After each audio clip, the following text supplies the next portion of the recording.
So I'm Galia, and I'm a chocoholic, and I love chocolate. So I really hope you enjoy the chocolates. So 10 years ago, I was a very stressed mother, 2 young daughters, 11 and 8, and trying to juggle being mainly a single mother because my ex-husband was traveling a lot, and having a career and a job. I've always needed to have a career. I wanted to work. I wasn't very good at just being at home because, I wasn't very organised, so it wasn't really for me. I loved working, but I found it really difficult balancing work and life and being a mother and prioritising everything. And although I worked part-time with Jeremy, who was one, at the same company, an internet marketing company, and I just worked full-time, really. I was working longer hours, and so I was beyond stressed. And one day I was outside the school gates and on a phone call with a customer, and my daughter, who was 8 at the time, walked out, and I didn't even notice. And I look up and there's no one at the school gates, and I think, where is she? And looking around, she's nowhere. And then I realized she was hiding behind a post box, because she was saying, "You're always on your phone, you never see me." And that just hit me so hard, and I just thought, I can't do this anymore.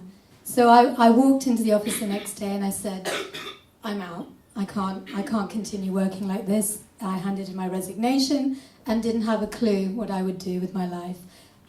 And within a week, things happened. So that freed something, and I discovered raw chocolate making, which was completely random. I am, though, originally from Argentina, although I lived in Israel and Canada and lots of different countries.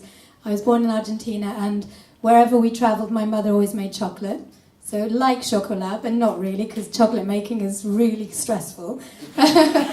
Tempering is a nightmare, as Ev will know, the amazing chocolatier there. It is really stressful. So I never thought I would make chocolate myself. So I thought, I suddenly discovered raw chocolate through a friend who'd been ill, and she was dairy-free, gluten-free, sugar-free, and she went to a nutritionist. The nutritionist said, make your own raw chocolate. I didn't even know what it was, so I went round to hers. She made it for me. I was like, this is crazy, you're not tempering it, you just put it in the fridge. And then I tried it, and it was like, my God, it's like my childhood in Argentina. This is incredible, it tastes amazing. So I just became obsessed, and I started making chocolates all the time. At that time, the ingredients were sourced by one importer in the UK, and it was really hard to get. And this was 10 years ago, before anyone knew what raw cacao was, raw chocolate was, and it was really expensive. Really, really expensive. And so I just started to make it, and I used to wake up in the middle of the night thinking, what if I add this to it? What if I have cardamom and salt? And every morning or weekends I'd make it with my daughter, so it became a real connecting thing with my children as well. So I thought, well, what if I make a kit? There's another incarnation, a later incarnation of the kit. What if I make a kit with all the ingredients and recipes so that everybody who loves chocolate can make chocolate too? And that's how it started, and I set up a website. And I just knew that I needed to do things differently. I did work in the corporate world. Before that, I was in the 80s with shoulder pads. I worked at Goldman Sachs. I worked in the corporate world big time. And I knew I wanted to work. I even worked in Israel in high tech. I worked in a very aggressive environment. And I knew that I wanted to do things differently, and that I wanted to be soft and feminine and do them the way it suits me and feels right for me. So I thought, chocolate, that's it, it's me. It's everything I've ever loved in life has always been chocolate. So I thought, well, I want to source directly. If I'm going to do this, I'm going to do it the way. And I was a tiny business working from my kitchen. How on earth am I going to source directly? So again, serendipity. I went and did an event in London. From the importers that were importing in the UK, I kept asking questions constantly. Where is this coming from? Where are the they were saying we get it from cooperatives in Ecuador, and I went, great, so I'd like to speak to them. I speak Spanish, so I'm going to phone them up. So I phoned them up. And Santiago and Carlita, they were the two who ran the cooperatives, and I phoned them up, and we chatted, and so I wanted to have that direct link. And then as it happened, a couple of months later, I was doing an event in London with other chocolatiers, and I was saying, well, you know, I'm sourcing it, but I really want to source direct. And I've been speaking to Santiago from Ecuador, and the guy next to me goes, what, Santiago Peralta? And I'm going, yeah, I work with him. He's coming over later this afternoon. I go, what, really?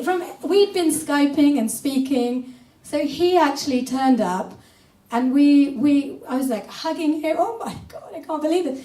So that was my direct link, and within 3 months I said, I'm coming out to see you guys. Can I import directly? And he went, of course, of course.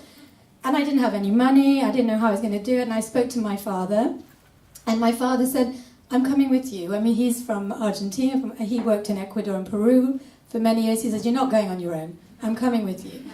So I had the most amazing journey, 10 hours on a flight I met my dad in Madrid, from Madrid to Quito, and we spent 10 hours. We were cheap flights, so there was no entertainment system, so we spoke for 10 hours nearly, which was incredible. And what I discovered was that my grandfather, who I'd never met, who died, had actually worked in a chocolate factory in Argentina. I had no idea. My dad had said, you know, my father would have been so proud. And I was thinking, how? Why? He said, well, he was a porter in the docks, and then he was a driver for Chocolates Noel, which was the first chocolate factory in Buenos Aires, and that's where he used to work. And my dad said they used to get chocolates once a year at Christmas, and that was it. So we then spent 10 days in Ecuador. We went through, my dad was 68 then, he's still alive, thankfully, he's doing well. And we went through the jungle, we trekked, we had jeeps with Santiago. We went for 7 hours through the jungle, and I immersed myself in chocolate, got to meet cooperatives, got to discover what chocolate and cacao is, learned everything there was during 10 days. And then, and that's how it kind of, the direct link it started. And now 10 years on, we're making raw chocolates, our very own, we've just launched them. This is also, I created this in a chocolate factory in Quito, in Ecuador, and it's made with cacao beans that I source, and I know where the cooperatives come from, where I can go. I went out there, I filmed it, I met the farmers.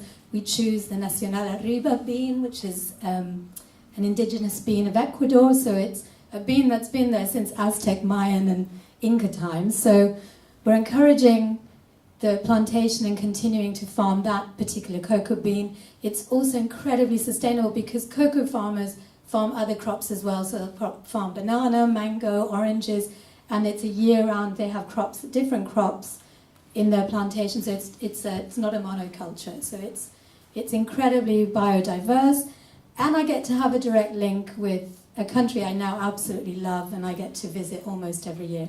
So that's the journey. I don't know if I've gone over, or is it, sorry, have I got? Sorry. So yes, I hope you've enjoyed the chocolates. They are now being sold at Hisby, who are going to be speaking later. But it just really, for me, it was about doing things differently and doing things that felt right for me. And since then, I now have an incredible team. They're mainly women. They're all mums with kids, so we work flexible hours. The office is really great. We've got an office on Holland Road. There's a warehouse up in Blackpool that does all the packing for us. We're stocked in Holland and Barrett, we're stocked in Whole Foods Market, we're stocked John Lewis, our cacao butters in Asda, of course in Hisby, we're stocked there.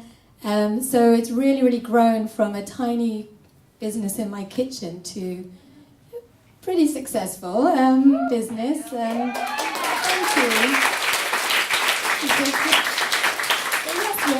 Over 600 stores in the UK and 200 in Europe, and we're growing. So we've got lots of ambitious plans to grow and create more chocolate that everybody can love. And those chocolates are vegan, by the way, so even though I'm not vegan. But we want to cover everything. We don't discriminate against anyone. Yeah, so I think that is it. Thank you so much. Thank you.